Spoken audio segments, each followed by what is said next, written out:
오늘 하나님의 계시의 말씀은 다니엘서 11장을 통해서 하나님의 신령한 은혜를 나누기를 원합니다. 다니엘서 11장의 주제는 남북전쟁. 다니엘서 11장의 주제는 남북전쟁이 되겠습니다. 대지를 나눕니다. 첫째 대지, 바사와 헬라의 전쟁. 1절로 4절, 바사와 헬라의 전쟁. 1절로 4절. 두 번째 대지, 남북전쟁. 5절로 45절. 작은 일본, 남왕이 북왕과 화친하다 쇠하여짐. 5절로 6절. 남왕이 북왕과 화친하다 쇠하여짐. 5절로 6절. 작은 2번, 남왕이 북왕을 쳐서 이김. 7절로 8절. 남왕이 북왕을 쳐서 이김. 7절로 8절. 세 번째, 작은 3번, 북왕이 전쟁 준비를 하여 나옴. 9절로 10절. 북왕이 전쟁 준비를 하여 나옴. 9절로 10절. 작은 4번, 남왕이 승리하고 자고하여짐. 남왕이 승리하고 자고하여짐. 11절로 12절. 작은 5번, 북왕의 강포와 침략. 13절로 16절. 북왕의 강포와 침략. 13절로 16절. 여섯 번째, 남북왕이 화친하려다가 실패하고 싸움. 17절로 19절. 남북왕이 화친하려다가 실패하고 싸움. 17절로 19절.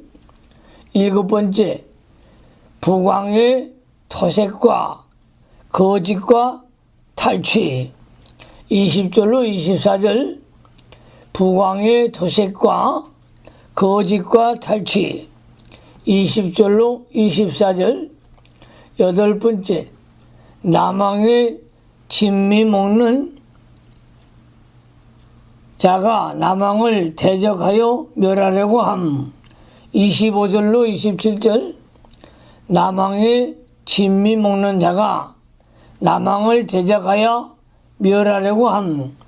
25절로 27절. 아홉 번째, 북왕의 교회 핍박. 28절로 39절. 북왕의 교회 핍박. 28절로 39절. 열 번째, 남왕이 북왕을 찌름과 그 결과. 40절. 남왕이 북왕을 찌름과 그 결과. 40절. 11번째, 북왕의 권세와 멸망. 41절로 45절. 북왕의 권세와 멸망. 41절로 45절. 본문을 강의합니다. 첫째 대지, 바사와 헬라의 전쟁. 1절로 4절 말씀에 내가 또 메대 사람 다리오 원년에 일어나 그를 돕고 강하게 한 일이 있었느니라. 이제 내가 참된 것을 내게 보이리라. 보라, 바사에서 또 새 왕이 일어날 것이요. 그 후에 넷째는 그들보다 힘이 부여할 것이며 그가 그 부여함으로 강하여진 후에는 모든 사람을 격동시켜 헬라국을 칠 것이며 장차 한 능력 있는 왕이 일어나서 큰 권세를 다스리며 임으로 행하리라. 그러나 그가 강성할 때에 그 나라가 갈라져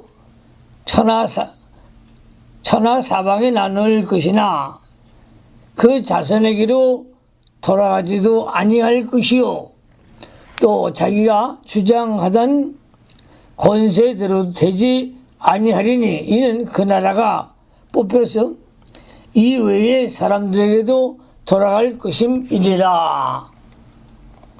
역사적인 해석은 여기서 역사적인 해석은 내가라고 한 사람은 하나님을 대행하여 계시를 주는 천사를 가리킵니다. 10절로 18절을 참조하시기 바랍니다. 그를 돕고이 그는 미가엘 천사를 가리킵니다. 그를 돕고는 그는 미가엘 천사를 가리킵니다. 주님이 10장 18절에 주님이 대행으로 나온 천사 미가엘을 도와서 성도의 대적국들 바사와 헬라가 싸워서 성도를 자유케 하고 보호하려는 것입니다. 다리오 원년은 주전 538년입니다. 세 왕은 고레스와 캄비세스 고레스의 아들 그리고 다리오 시스타스 피스 고레스 후손을 말합니다. 캄비세스는 주전 529년부터 주전 522년까지 세워졌고 다리오 시스타스 피스는 주전 522년부터 주전 485년까지 세워진 자입니다. 그 후에 넷째는 그들보다 심히 부여할 것이며 주전 485년부터 주전 465년까지 제후한 다리오 왕의 아들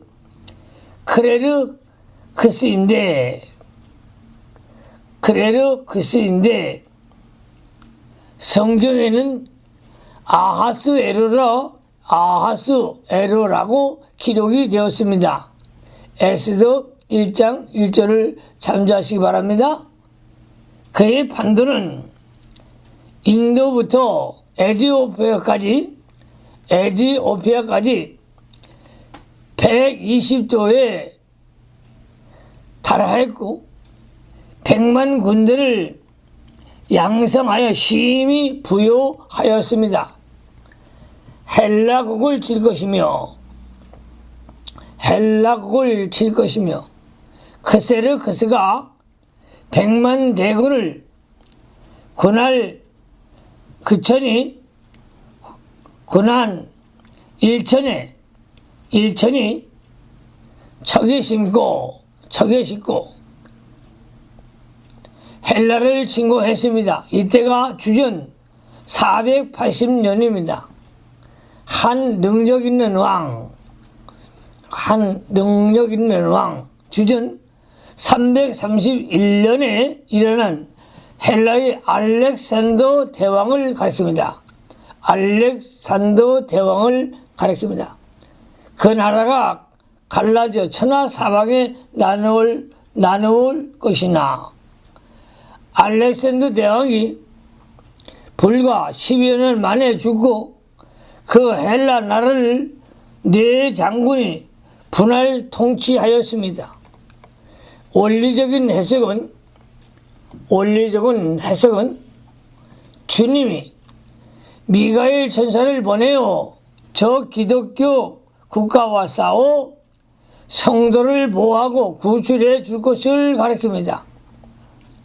바사는 양이라고 하였으나 8장 20절 양은 예수를 믿는 기독교를 가리킵니다. 그러므로 이것은 세상 권세를 잡은 타락된 기독교 안에서 새 왕이 일어날 것이며 그 후 넷째는 그들보다 힘이 강하여질 것을 말합니다. 그 왕이 모든 사람을 격동시켜 헬라국을 칠 것입니다. 이 헬라국은 믿지 않은 세상 나라를 가리킵니다. 이것은 말세의 기독교가 세상에서 강성하여 세상을 정복하려고 함을 가리킵니다. 기독교가 세상에서 권세를 잡게 되면 바사국의 세력이 됩니다. 말세에는 기독교가 세상 중심으로 나아가고 인본주의로 나아가 점점 세력을 확장하고 세상에서 큰 세력을 잡게 됩니다. 특별히 삼이란 숫자는 하나님의 숫자이므로 새 왕이 하나님의 이름을 가지고 점점 커가는 것입니다. 사는 지상수이므로 그 넷째 왕은 완전히 세상에 속한 나라입니다. 세상에 속한 기독교가 강화해져서 세상을 정복하려고 하는 것이 바사국의 세력이요 살찐 양입니다. 기독교가 타락이 되어 세상주의로 나아가면 영에 속한 참된 신자들은 거기서 압박을 받게 됩니다. 기독교가 세상주의로 높아지고 커가는 것이 큰 문제입니다. 기독교가 진리와 영으로만 커지면 얼마든지 좋습니다. 그러나 기독교가 세상과 타협하여 인본주의, 의식주의로 커지고 숫자적으로만 커지는 것은 살찐 양이 되는 것입니다. 그러므로 하나님께서 살찐 양을 심판하신다고 하였습니다. 에스겔서 34장 17절로 19절에 나 주 여호와가 말하노라 나의 양떼 너희여 내가 양과 양의 사이와 수양과 수염소의 사이에 심판하노라. 너희가 좋은 꿀을 먹은 것을 작은 일로 여기느냐? 어찌하여 남은 꼴을 발로 밟았느냐? 너희가 맑은 물 마신 것을 작은 일로 여기느냐? 어찌하여 남은 물을 발로 더럽히느냐? 나의 양은 너희 발로 밟는 것을 먹으며 너희 발로 더럽힌 것을 마시는도다 라고 하셨습니다.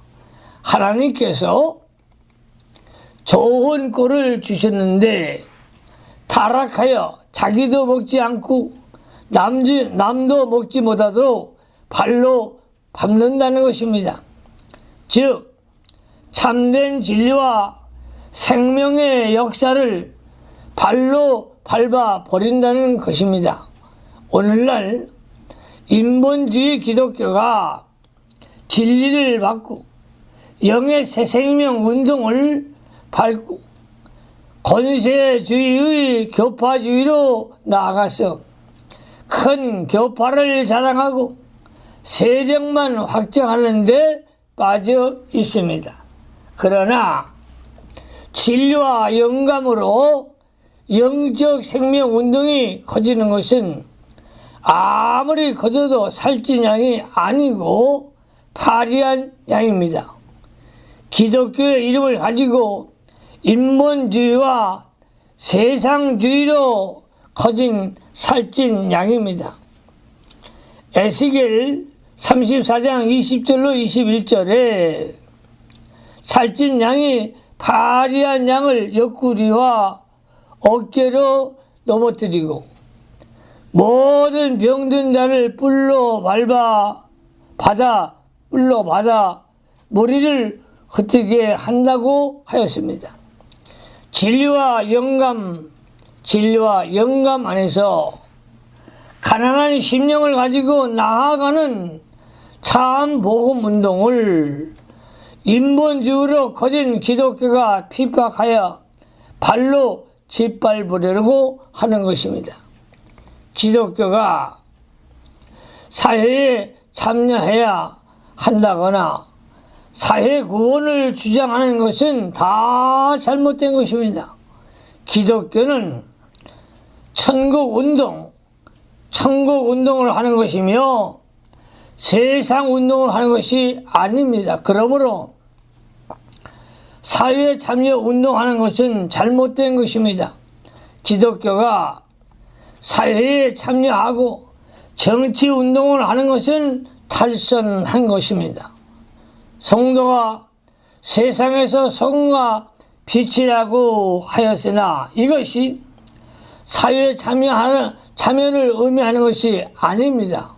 소금이 녹아 자체가 보이지 않을 때 맛을 내고 방부제 역할을 하는 것처럼 성도가 자신을 희생하여 믿음을 지켜 나아가면 세상에서 맛을 내며 방부제 역할을 하는 요긴한 인물이 된다는 뜻입니다.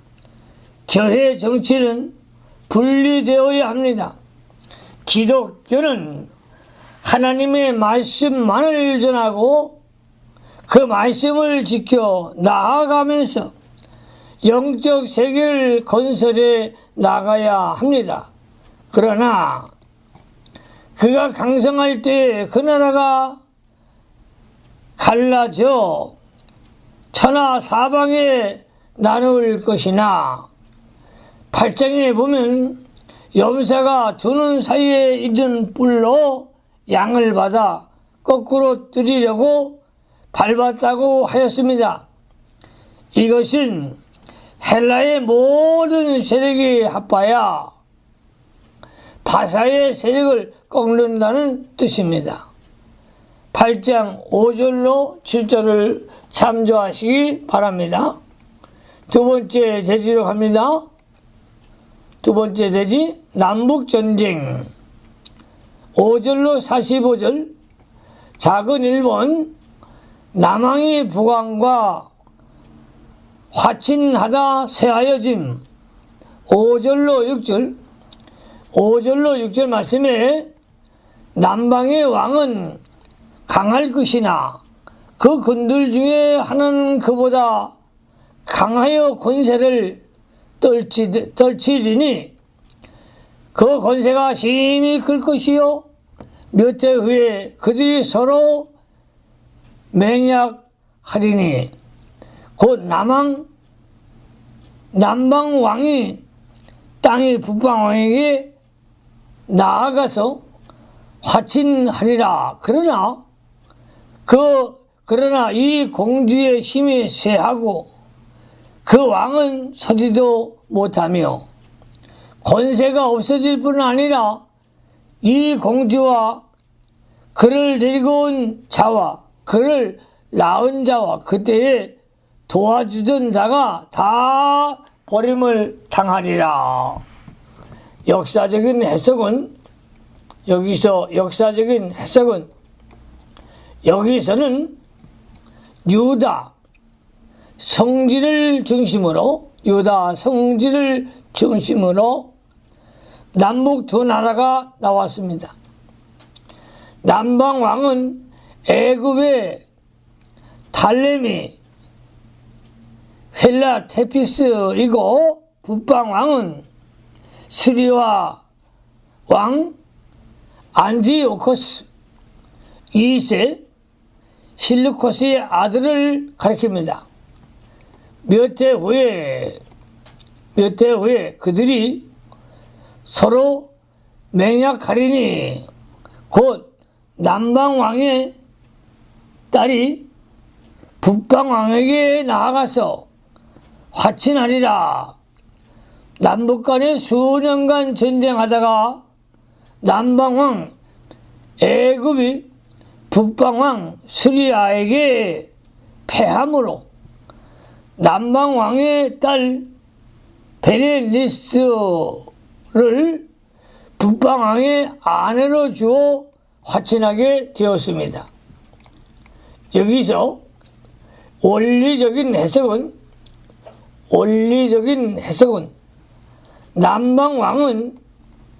남방왕은 비교적 선한 세력입니다. 바른 것을 주장하고 옹호하고 내세우는 세력입니다. 북방왕은 악의 세력인데 불법, 비진리, 계율, 침략, 술책, 토색, 탈취하는 세력입니다. 그러므로 남북 전쟁은 선과 악의 싸움이었습니다. 이 두 세력은 항상 대립하여 싸우는 것입니다. 이 선과 악의 대립은 언제나 어디서나 계속될 수밖에 없습니다. 남방왕과 북방왕의 전쟁은 세상 끝날 때까지 계속 될 것입니다. 진리로 나아가는 성도에게 북방왕의 세력이 항상 침략하고 방해합니다. 남방왕은 강하고 그 중에서도 하나가 특히 강하여 다른 왕들을 통솔하여 싸웁니다. 그때에 남방왕이 북방왕과 화친하려다가 실패하여 사로잡힘을 당하였습니다. 진리를 가지고 나아가는 자는 비진리와 화친하여 세약하여지고 사로잡힌다는 뜻입니다. 진리만 세워나가야 합니다. 진리만 세워나가야 합니다. 진리가 다른 것과 섞여 있으면 힘이 없어집니다.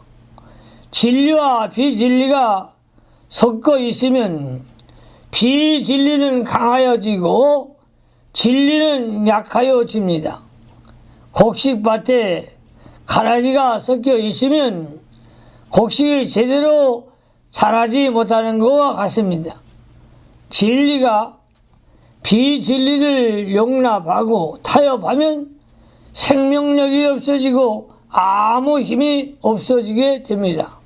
성도가 선한 싸움을 싸워 나아갈 때 하나님께서 힘을 주십니다.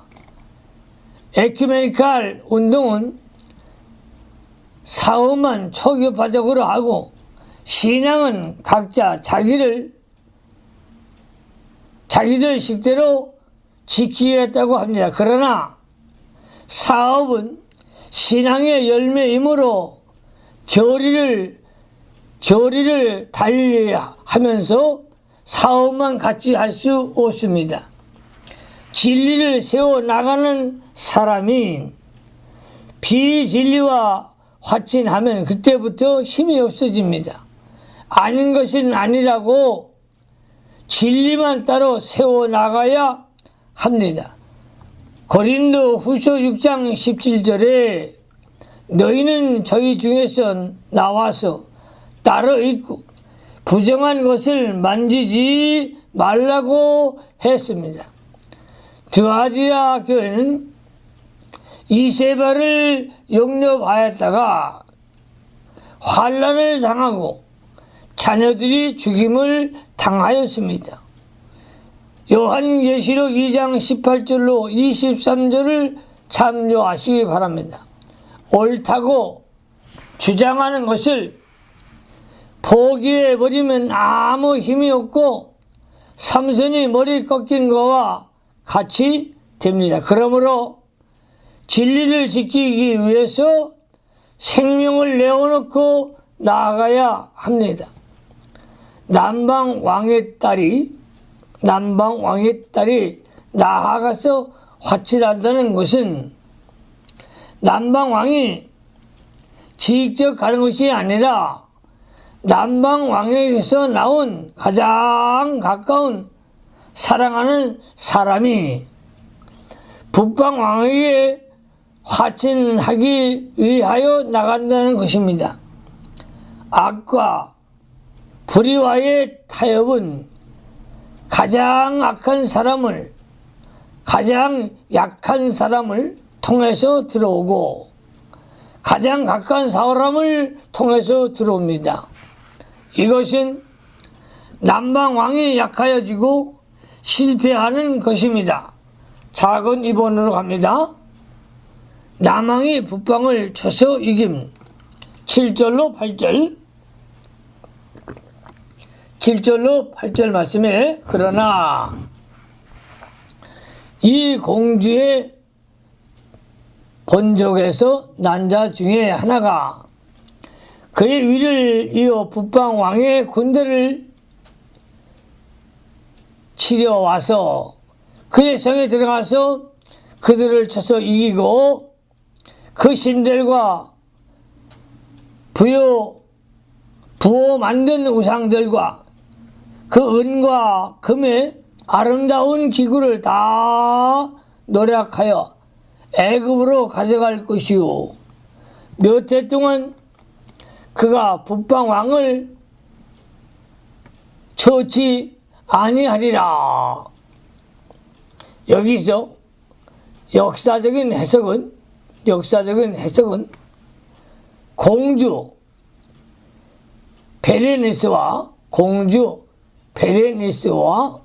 베레니스의 남동생이요 달레미의 아들인 달레미 3세가 북국 수리아를 침략해 들어갈 것을 가리킵니다. 그때에 북국에서 금 4,000 달란트와 2,500개의 우상들을 가져갔다고 합니다. 그러면 원리적인 해석은 무엇인가? 원리적인 해석은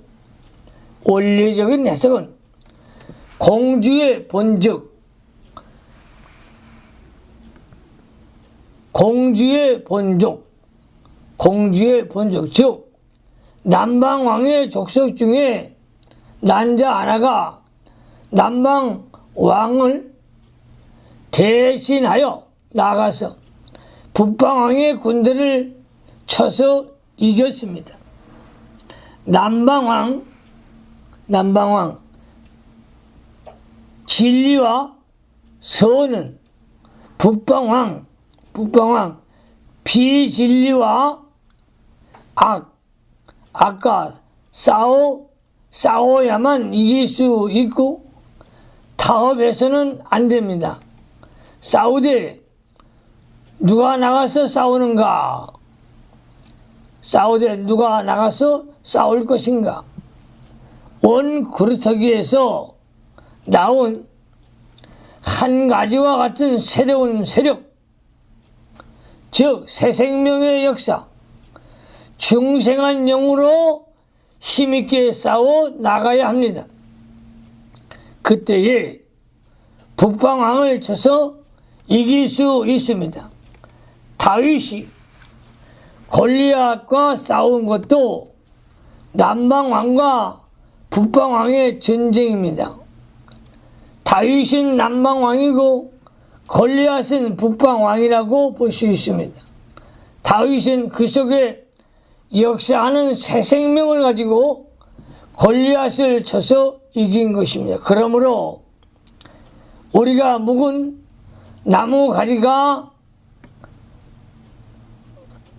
나무만 가지지 말고 온 그루터기에서 나오는 새로운 새 생명의 역사가 늘 있어야 되겠습니다.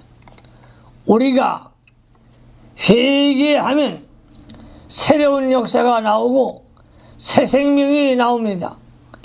하나님의 말씀을 새 생명으로 삼아서 일심 정력을 다하고 영적 신앙으로 나아갈 때에 북방왕을 쳐서 이길 수 있습니다. 옛사람을 가지고는 북방왕을 이길 수가 없으며 전에 하던 대로 해서는 안 됩니다. 북방왕의 공세가 늘 새로워지고 또 다른 전법을 가지고 나오기 때문입니다. 언제든지 새로운 방식과 새로운 성령의 역사와 진리에 대해서 새로운 깨달음이 있어야 북방왕을 이길 수가 있습니다. 새로운 힘을 얻어 가지고 비진리와는 타협하지 말고 항상 북방왕을 대적해야 합니다. 선한 싸움을 싸우라. 영생을 취하라. 선한 싸움을 싸우라. 영생을 취하라고 디모데전서 6장 12절에 말씀하고 있습니다. 선한 싸움을 싸울 때 영생을 취할 수 있습니다. 비진리를 대적하여 싸우지 않으면 영적 승리와 진리의 승리가 없습니다. 남방왕이 북방왕에게 나아가서 화친하고자 할 때에는 선한 싸움을 싸우지 않는 때이므로 생명의 역사가 없고 북방왕에게 사로잡히고 맙니다. 선한 싸움을 싸울 때에 생명이 살아나고 하나님의 역사도 있습니다. 우리가 선한 싸움을 싸워 이기려면 부하여 지내는 생각을 버리고 의와 경건과 인내와 오늘을 쫓아야 합니다. 디모데전서 6장 9절로 12절을 참조하시기 바랍니다. 자기의 욕심대로 하겠다는 생각을 버리고 부지런히 영적 생명의 길을 걸어가면서 자기의 책임을 다해 나가면 생명의 역사가 있게 됩니다. 은과 금의 아름다운 기구를 다 노력하여 애굽으로 가져갈 것이요. 북방왕을 쳐서 이기면 그들이 굴복할 것이며 거기에서 많은 보물을 얻게 되고 많은 유익을 보게 될 것입니다. 그러므로 영적 전쟁터에서 진리를 가지고 승리하는 종들이 되시기를 바랍니다. 자, 그것이 3번, 세 번째죠. 북방왕이 전쟁 준비를 하여 나옴. 9절로 10절. 9절로 10절 말씀에 북방왕이 남방왕의 나라로 쳐들어갈 것이나 자기 본국으로 물러가리라. 그 아들들이 전쟁을 준비하고 심히 많은 군대를 모아서 물에 넘친같이 나올 것이며 그가 또 와서 남방왕의 견고한 성까지 칠 것이요. 여기서 역사적인 해석은 다음과 같습니다. 북방왕이 남방왕의 나라로 쳐들어갈 것이나 북방왕은 수리아 실루커스 칼리니커스를 가리킵니다. 그가 주전 240년경 애굽 남방왕에 침입했다가 군세 부족으로 도중에 돌아가고 말았습니다. 그 아들들이 전쟁을 준비하고 수리아 왕 실루코스의 아들 실루코스 3세와 안디오코스가 다시 전쟁 준비를 하여 애굽을 침범할 것을 말합니다. 원리적인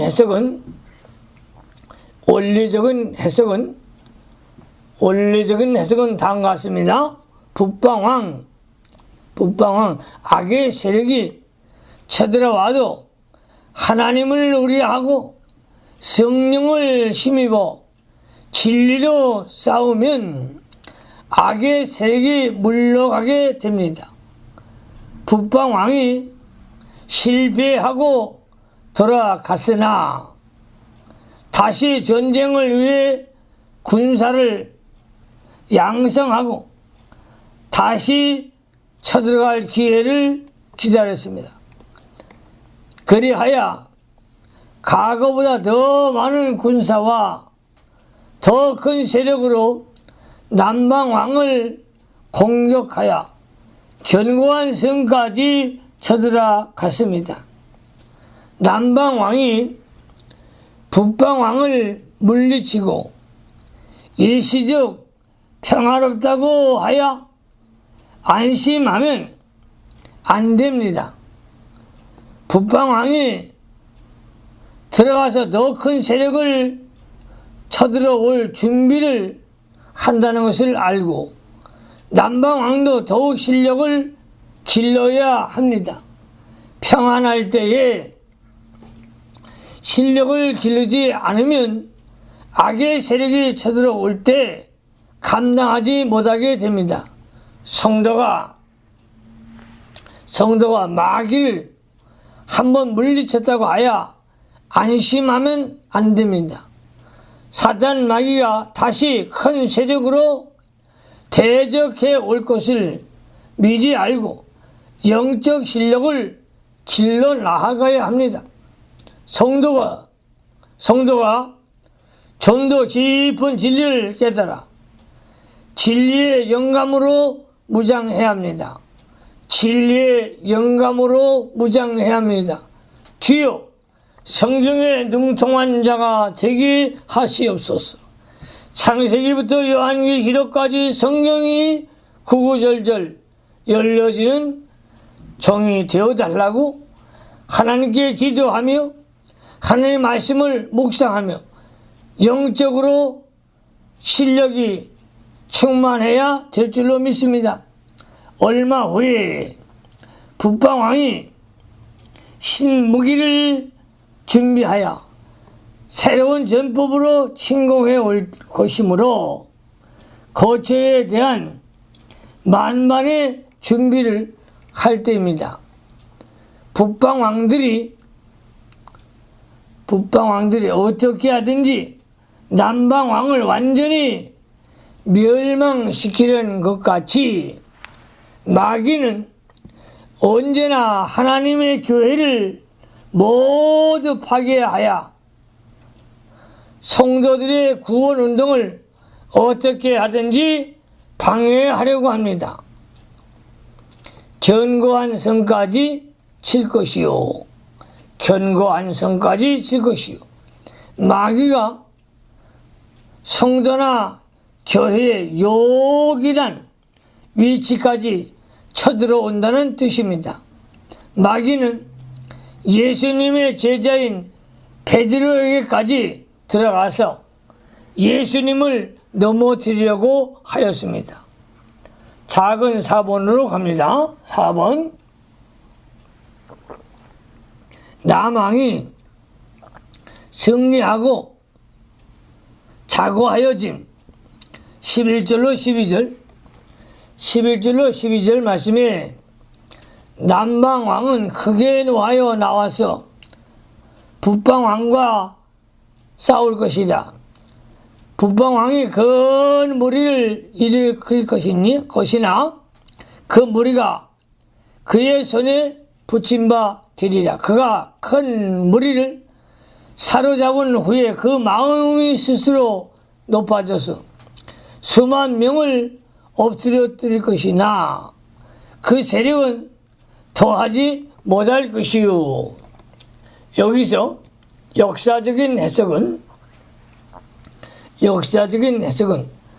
남방왕은 크게 노하여 에그왕 팔로 파트로가 노하여 북방왕과 싸울 것을 말합니다. 이 전쟁에서 북방왕 수리아의 대군이 남방왕에게 대패하였습니다. 원리적인 해석은 다음과 같습니다. 북방왕이 큰 무리를 일으켜 남방왕과 싸웠으나 그들이 남방왕의 손에 붙임 바 되어서 크게 패하였습니다. 성도가 선한 싸움을 싸우면 반드시 이기는 것입니다. 요한계시록 6장 1절로 2절을 참조하시기 바랍니다. 복음은 자체의 능력이 있고 성령의 역사가 함께하므로 언제나 이기고 또 이기는 것입니다. 마음이 스스로 높아져서 남방왕이 북방왕을 이긴 것을 인하여 교만해졌습니다. 잠언 18장 12절에 교만은 패망의 선봉이라고 했습니다. 누구나 자고하여져서 스스로 높아지는 것은 하나님 앞에 심히 가증한 것입니다. 남방왕이 교만하여졌으므로 차차 세력이 약하여지고 마지막에는 북방왕에게 잡혀 먹이게 되었습니다. 하나님은 겸손한 자에게 은혜를 주시고 교만한 자에게는 대적이 되어 물리치십니다. 베드로전서 5장 5절 또 지혜가 있고 통달한 자에게는 하나님이 숨기시고 겸손한 자에게는 나타나십니다. 마태복음 11장 25절을 참조하시기 바랍니다. 그러므로 성도가 언제나 겸손으로 허리를 동여야 합니다. 그리하면 때가 될 때에 하나님께서 높여주십니다. 자기가 높아지려고 하면 하나님께서 낮추어 주시고 자기가 겸손하여 하나님께 복종하면 하나님께서 높여주십니다. 히브리서 12장 4절에 너희가 죄와 싸우되 아직 피 흘리기까지는 대항치 아니하고 라고 했습니다. 우리가 죄와 싸울 때에 중단하지 말고 피 흘리기까지 싸워야 합니다. 을을 위하여 피 흘리기까지 싸우다가 죽으면 그것이 최고의 승리입니다. 작은 5번 다섯 번째로 갑니다. 북왕의 강포와 침략 13절로 16절에 북방왕은 돌아가서 다시 대군을 전보다 더 많이 준비하였다가 몇 해 후에 대군과 많은 물건을 거느리고 오리라. 그때 여러 사람이 일어나서 남방의 왕을 칠 것이요 네 백성 중에서도 강포한 자가 스스로 높아져서 이 성을 이루려 할 것이냐. 그들이 도리어 넘어지리라. 이에 북방왕은 와서 토성을 쌓고 견고한 성읍을 취할 것이요. 남방 군대는 그를 당할 수 없으며 또 그 택한 군대라도 그를 당할 힘이 없을 것이므로 오직 와서 치는 자가 임으로 행하리니 능히 그 앞에 설 사람이 없겠고 그가 영화로운 땅에 설 것이요 그 손에 멸망이 있으리라. 역사적인 해석은 여기서 역사적인 해석은 북방왕은 돌아가서 다시 대군을 전보다 더 많이 준비하였다가 주전 205년에 북방왕 안디오코스 3세가 마게도니아 왕 빌립과 합세하여 애굽 왕 달렘이 5세와 싸우려고 많은 재물과 군대를 동원하였습니다. 내 백성 중에서도 강포한 자, 유다 백성 중에서 일부 강포한 자들을 말합니다. 이러한 사람이 일어나서 북방왕 안디오코스 3세에게 마게도니아 왕 빌립과 애굽의 반란군 폭도들이 합세하고 일부 악한 유다인들도 거기에 가담하였다고 합니다. 원리적인 해석은 북방왕이 대군을 몰고 와 남방왕을 칠 때에 여러 사람이 북방왕에게 가담했습니다. 영화로운 땅에 설 것이요 북방왕과 악의 세력이 참교회를 탄압하고 성도를 핍박할 것을 가리킵니다. 내 백성 중에서도 하나님을 섬기는 백성 중에서도 강포한 자가 폭력을 가지고 일어나서 북방왕을 도와서 남방왕을 치다가 도리어 북방왕에게 패망당할 것을 가리킵니다. 우리 싸움은 폭력으로 하는 것이 아니고 영적 싸움입니다. 언제나 성도는 언제나 하나님 편에 서고 진리 편에 서야 되고 의의 편에 서야 됩니다. 북방왕이 노리는 최후의 목적은 교회를 비박하고 구원 운동을 방해하는 것입니다. 북방왕을 마귀의 군대 들임으로 하나님의 백성이 구원을 이루어 나가는 일을 못하게 하려는 것이 궁극적인 목적입니다. 작은 6번, 6번째로 갑니다. 남북왕이 화친하려다가 실패하고 싸움. 17절로 19절에 그가 결심하고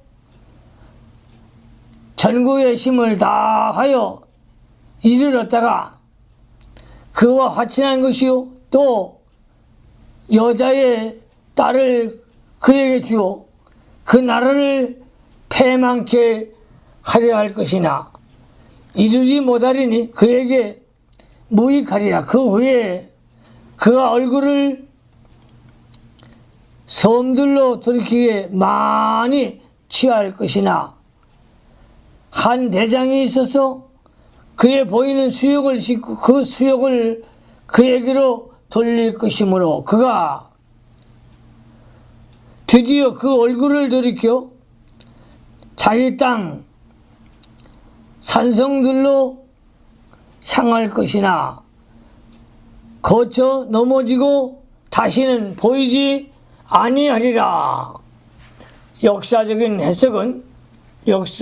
해석은 그가 결심하고 북방왕 안티오코스 3세가 주전 198년에서 195년에 애굽 전토를 정복하려는 결심을 한 것입니다. 화친할 것이요. 안티오코스 3세가 애굽과 전쟁 도중 로마 군병이 시리아를 향하여 쳐들어온다는 소식을 듣고 자기 딸 클레오파트라를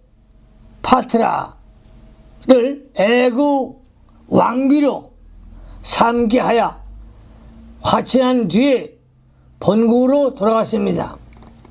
그 후에 그가 얼굴을 섬들로 돌이켜 8년 후에 북방왕이 지중해 섬들 로마 영토를 공격하여 처음에는 많이 취하였으나 주전 190년경에 로마의 한 장군인 루시어스 스키피오가 안티오코스 3세를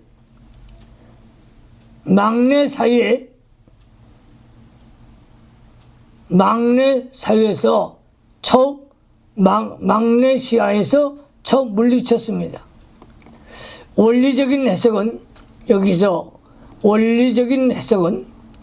원리적인 해석은 이렇습니다. 여자의 딸을 그에게 주어 북방왕의 술책으로 딸과 같이 사랑하고 귀중히 여기는 아름다운 선물을 남방왕에게 주어 그러므로 남방장의 미움을 빼앗고 마침내는 패망시키려고 한 것입니다. 이것은 마치 삼손에게 들릴라를 준 것과 같고 다니엘에게 왕과 진미와 갈대 학문을 가르친 것과 같습니다. 작은 7번째로 갑니다. 북왕의 토색과 거짓과 탈취 20절로 24절 말씀에 그 위를 이을 자가 토색하는 자로 이 나라의 아름다운 곳으로 들어 다니게 할 것이나 그는 분노함이나 싸움이 없이 몇 년이 못되어 망할 것이요 또 그 위를 이을 자가 한 비천한 사람이라 나라 영광을 그에게 주지 아니할 것이나 그가 평안한 때를 타서 계율로 그 나라를 얻을 것이며 넘치는 물 같은 군대가 그에게 넘침을 입어 패할 것이요 동맹한 왕도 그렇게 될 것이며 그와 약주한 후에는 그는 거짓을 행하여 올라올 것이요 적은 백성을 거느리고 강하게 될 것이며 그가 평안한 때에 그 도에 가장 기름진 곳에 들어와서 그 열조의 조상이 행하지 못하던 것을 행할 것이요 그는 노력하며 탈취한 재물을 무리에게 흩어주며 모략을 베풀어 얼마 동안 산성들을 칠 것인데 때가 이르기까지 그리하리라. 역사적인 해석은 그 위를 이을 자 안티오코스 3세의 아들 실루코스 4세 필로파트로 주전 185년에서 175년을 말합니다. 싸움이 없이 몇 날이 못 돼요. 망할 것이요. 실루커스 4세를 헬리오도루스가 독살시켰습니다. 그 위를 이을 자는 한 비천한 사람, 이는 안티오코스 에피파네스를 가리킵니다. 동행한 왕 안티오코스 에피파네스와의 조카 팔로 파트로의 아들을 가리킵니다. 그와 약조한 후에 북방왕이 애굽의 어린 왕과 거짓으로 약조하고 도리어 애굽을 강탈하여 갔습니다. 원리적인 해석은 비천한 사람, 북방왕이 비천한 사람을 동원시켜서 나오며 평안한 때를 타서 평온, 무시, 방종할 때에 마귀가 침략해 올 것을 가리킵니다. 넘치는 물 같은 군대는 이내 진술, 즉 다수주의로 대중을 충동하고 진리를 막을 것을 가리킵니다. 거짓을 행하여 올려올 것이요. 북방왕이 거짓, 계율, 술책으로 토색하고 비천한 사람을 이용하여 쳐들어오는 것을 말합니다. 탈취한 재물을 무리에게 흩어주며 북방왕은 거짓, 계율, 모략, 토색으로 탈취해가지고 그것을 무리에게 나누어 주어 무리를 충동하며 전쟁을 일으켜서 자기의 유익을 구하려 하는 것입니다. 이것이 북방왕이 악한 소행입니다. 작은 8번째로 갑니다. 8번. 남왕의 짐이 먹는 자가 남왕을 대적하여 멸하려고 함.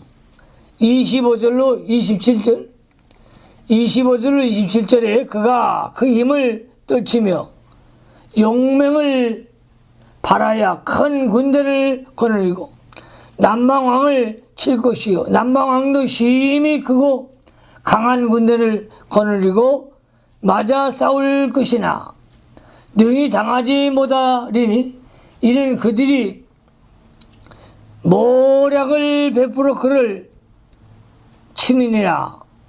자기의 진미를 먹는 자가 그를 멸하려니 그 군대가 흩어질 것이요 많은 자가 엎드려져 죽으리라.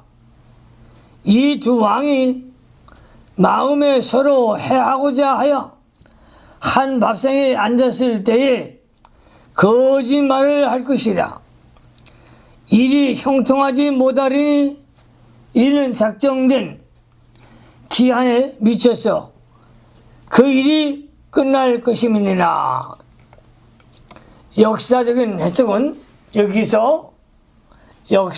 해석은 자기의 진미를 먹는 자가 그를 멸하니니 애굽왕 달레미 6세가 신하들에게 배신당했습니다. 두 왕이 마음이 서로 해하고자 애굽왕 달레미 6세의 안티오코스 에피파네스가 화친 조약을 맺을 것을 말합니다. 원리적인 해석은 북방왕과 같은 세력은 언제나 어디서나 있습니다. 그들에게는 거짓과 계율, 폭력, 기만이 무기입니다. 북방왕의 계율과 모략으로 인하여 남방왕이 자기 신하에게 배반당한 것과 같이 교회 안에 악의 세력이 들어와 그 악에 미혹된 신자가 생기면 구원 사업에 막대한 손해를 입는 것입니다. 9번째로 합니다. 작은 9번 북왕의 교회의 핍박 28절로 39절 28절로 39절 말씀을 합니다. 북방왕은 많은 재벌을 가지고 본국으로 돌아가리니 그는 마음으로 거룩한 언약을 거스리며 임으로 행하고 본토로 돌아갈 것이며 작정된 기한이 그가 다시 나와서 남방에 이를 것이나 이번에 그 전반만 못하리니 이는 기뜸에 배들이 이르러 그를 칠 것입니다. 그가 낙심하고 돌아가며 거룩한 언약을 한하고 임으로 행하며 돌아가서는 기록한 언약을 배반하는 자를 중히 여긴 것이며 군대는 그의 편에서 서서 평소 그 견고한 곳을 더럽히며 매일 드리는 제사를 폐하며 멸망케 하는 미운 물건을 세울 것이며 그가 또 언약을 배반하고 악행하는 자를 게을로 타락시킬 것이나 오직 자기의 하나님을 아는 백성은 강하여 용맹을 바라리라. 백성 중에 지혜로운 자가 많은 사람을 가르칠 것이나 그들이 칼날과 불꽃과 사로잡힘과 악탈을 당하여 여러 날 동안 세패하리라. 그들이 세패할 때에 도움을 조금 얻을 것이나 많은 사람은 게을로 그들과 친합할 것이며 또 그들 중에 지혜로운 자 몇 사람이 세패하며 무리로 연단되며 정결케 되며 시게 되어 마지막 때까지 이르게 하리니 이는 작정된 기한이 있음이니라. 이 왕이 자기 뜻대로 행하여 스스로 높여 모든 신보다 크다 하며 비상한 일로 신을 대적하며 형통하기를 분노하심이 될 때까지 하리니 이는 그 작정된 일이 반드시 이룰 것임이라.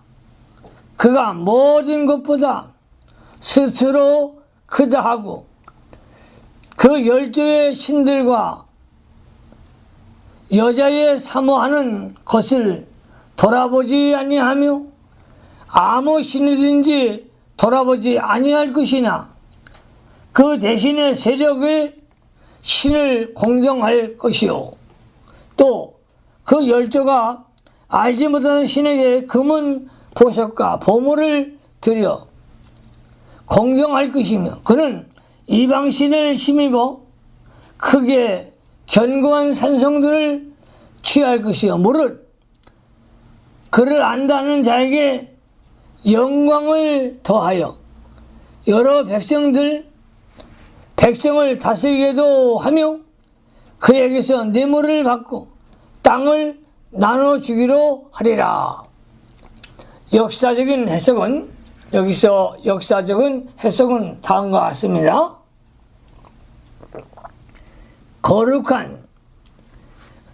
언약을 거스리며 북방왕이 유대인을 미워하는 것을 가리킵니다. 긴님의 배들에 이르러 기뜸의 배들에 이르러 그를 칠 것임이라. 기뜸은 지중해의 서부인데 여기에서는 로마를 가리킵니다. 애굽 왕의 요청에 의하여 로마 함대가 출동하므로 북방 왕이 퇴각하게 될 것을 말합니다.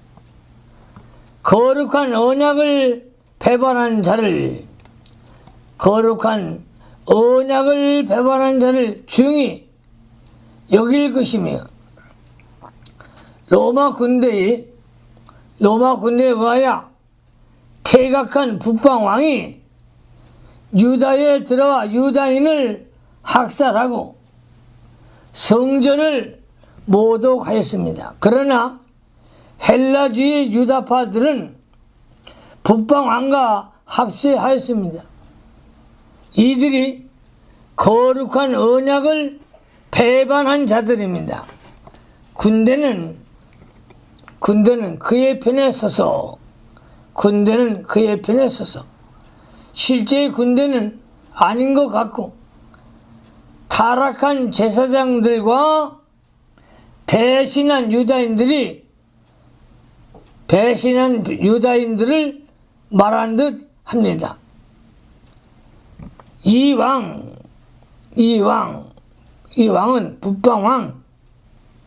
북방왕 안디오코스 에피피네스를 가리킵니다. 원리적인 해석은 마지막 때에는 교회가 북방왕에 의하여 큰 환난을 당하게 된다는 것입니다. 악의 세력이 세상 끝날 때까지 있는데 마지막 때에는 기독교를 핍박하여 제사와 예물을 드리지 못하게 합니다. 그때에 성도들은 칼날에 죽고 불꽃 가운데서 고난을 당하며 말할 수 없는 여러 가지 환난을 당합니다. 성도가 그 환난을 감당할 수 있도록 미리 준비를 잘 해야 합니다. 아무리 북방 왕의 세력, 악의 세력이 강하다고 할지라도 미리 준비한 성도는 이길 수가 있습니다. 오직 자기의 하나님의 아들을 백성은 강하게 참으로 하나님을 알고 사랑하는 성도는 끝까지 신앙 정절을 지키고 진리를 양보하지 않으며 칼날에 죽기까지 불꽃 가운데 들어가기까지 믿음을 지키게 될 것입니다. 연단이 되며 청결케 되며 시게 되어 마지막 때까지 이르게 하리니 성도가 환난 가운데 믿음을 지켜 연단을 받으면 하나님의 은혜와 사랑과 축복을 차지할 수 있습니다. 그러므로 성도가 평안할 때에 평안하다 하지 말고 마귀의 세력이 더 큰 힘으로 대적해 올 것을 알아 예비하는 생활을 해야 합니다. 북방왕은 언약을 배반하고 성서를 더럽히며 매일 드리는 제사를 폐합니다. 그가 또 예배를 드리지 못하게 하고 멸망케 하는 미운 물건을 세울 것입니다. 이것은 세상 세력이 교회 위에 올라간다는 뜻을 말합니다. 로마 국가가 예루살렘 성에 못하는 것을 멸망에 미운 물건이 거룩한 곳에 선 것인데, 곧 국가의 세력이 교회를 주장한다는 뜻입니다. 교회 안에도 하나님의 진리 운동을 방해하고 교회에 손해를 주는 마귀의 종이 있을 수 있습니다. 이러한 사람이 곧 북방 왕의 세력입니다. 용맹을 밝히리라. 용맹을 밝히리라. 큰 환난 가운데도 용맹을 바라는 성도가 있습니다. 환난은 크고 인간이 연약함으로 용맹을 바랄 때에 하나님께서 붙들어 주시고 생명으로 역사해 주심으로 용맹에 나갈 수가 있습니다. 골리앗이 나올 때에 이스라엘이 모두 꼼짝 못하고 있었으나 다윗은 용맹을 바라했습니다. 그가 용맹을 바라고 나아갈 때에 하나님의 능력으로 골리앗을 쓰러뜨릴 수가 있었습니다. 사무엘상 17장 45절로 49절을 참조하시기 바랍니다. 사드락과 메삭과 아벳느고도 풀무불 시험이 올 때에 용맹을 바라고 나간 것입니다. 아무리 큰 시험이 와도 용맹을 바라여 나가는 성도는 하나님께서 천사로 보호해 주십니다. 10번째로 갑니다. 10번째, 남왕이 북방을 시련과 그 결과, 남왕이 북방을 찌름과 그 결과. 40절 말씀에 마지막 때에 남방왕이 그를 찌르리니 북방왕이 병거와 마병과 많은 배로 해리바람처럼 그에게로 마주와서 그 여러 나라에 들어가며 물이 넘치같이 지나갈 것이요. 원리적인 해석은, 여기서 원리적인 해석은 남방왕이 교만하여지고 제약과 타협하여 범죄함으로 힘이 아주 약해져 있는 상태였기 때문에 그가 북방왕을 찔렀으나 북방왕을 이길 수 없었습니다. 오히려 북방왕이 전보다 더 많은 군대를 이끌고 와서 남방왕을 침으로 남방왕이 정복당하고 말았습니다. 이것은 마치 삼손이 신앙을 양보한 다음에 힘이 없어져서 블레셋 군대에게 붙잡힌 결과와 같습니다. 11번째, 북왕의 권세와 멸망. 41절로 45절에 그가 또 영화로운 땅에 들어갈 것이요 많은 나라를 패망할 것이나 오직 에돔과 모압과 암몬 자손의 존귀한 자들은 그 손에서 벗어나리라. 그가 열국에 그 손을 대리니 애굽 땅도 면치 못할 것이므로 그가 권세로 애굽의 그 문과 모든 보물을 잡을 것이요 리비아 사람과 구스 사람이 그의 시종이 되리라. 그러나 동북에서부터 소문이 이르러 그로 번민케 하므로 그가 분노하여 나가서 많은 무리를 다도록 하며 지내고자 할 것이요. 그가 장막 궁전을 바다와 영화롭고 거룩한 산 사이에 베풀 것이나 그의 끝에 이르리니 도와줄 자가 없으리라. 여기서 역사적인 해석은 영화로운 땅은 유다 땅을 말합니다. 에돔과 모압과 암몬, 안티오쿠스, 에피파네스가 유다에 침입하여 많은 사람을 죽였습니다. 그때에 에돔과 모압과 암몬 자손이 조선의 존귀한 자들은 안티오쿠스 편에 가담함으로 화를 면하였습니다. 애굽의 금은과 모든 보물을 잡을 것. 북방왕 안티오쿠스 에피파네스가 열국을 치고 애굽에서 금은을 탈취하여 갈 것을 말합니다. 리비아, 구스, 애굽 남방에 있는 구스와 애굽 사방에 있는 리비아가 북방왕의 신복이 되어 시종하게 될 것을 가리킵니다. 동북에서부터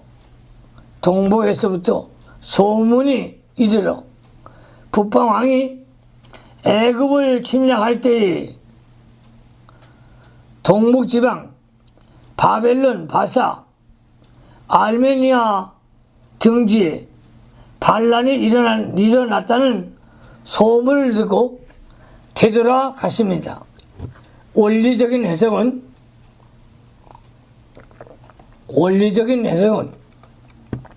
그가 또 영화로운 땅에 들어갈 것이요. 북방왕이 교회를 핍박할 것을 말합니다. 악의 세력이 많은 나라를 정복하여 득세하고 교회를 정복하려고 합니다. 에돔과 모압과 암몬 자손. 에돔은 에서의 자손으로, 에서는 이삭의 아들이지만 약속을 받지 못한 유괴에 속한 아들입니다. 모압과 암몬은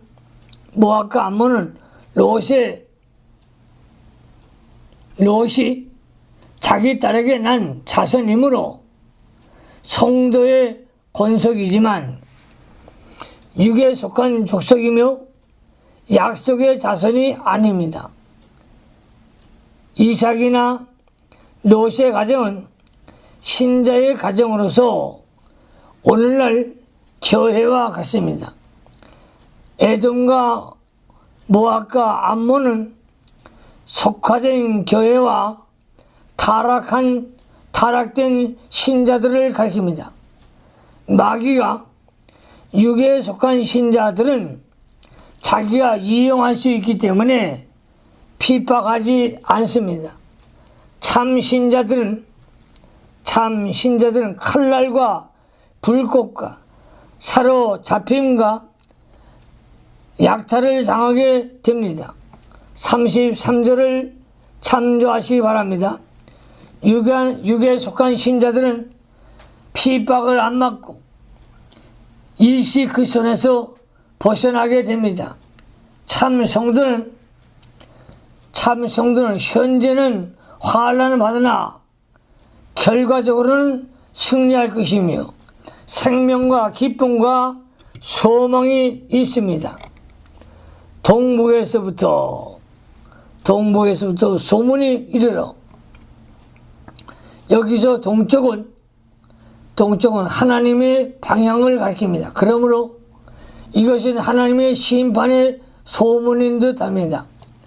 하나님 방향에서 심판의 소문이 들리므로 마귀가 최후의 발악함으로 많은 무리를 도륙하며 잔멸코자 하는 것입니다. 장막궁전은 임시궁전, 임시궁전, 곧 임시정책입니다. 임시정책입니다. 바다와 영화롭고 거룩한 산 사이 북방왕이 세상과 이스라엘 교회 중간에서 종교와 세상의 권세를 자기 손아귀에 넣고 자기 마음대로 하려는 것을 알고 있습니다. 그러나 하나님께서 정해놓은 때가 되면 북방왕이 망하게 됩니다. 그때 이는 그를 도와줄 자가 하나도 없게 됩니다. 악의 세력은 마지막에 하나님의 심판을 받고 멸망하게 되어 있습니다. 그리하여 최후에는 의와 진리가 승리하고 성도의 나라가 이 땅 위에 건설되게 됩니다. 2장 44절, 7장 18절로 22절을 참조하시기 바랍니다. 성도는 이 믿음과 소망으로 모든 것을 다 이기고 주님을 영접해야 하겠습니다. 우리 기도하십시다. 하나님, 우리 아버지 감사를 드립니다. 마지막 시대에 참된 믿음, 참된 신앙, 신앙의 사람 되어지기를 원합니다. 다니엘의 은총, 다니엘에게 하나님의 크신 은총이 임한 것 같이 우리 모든 성도들에게 하나님의 은총을 주셔서 믿는 일을 잘하게 하시옵소서. 예수님 그러심으로 축복하며 기도하옵나이다. 아멘.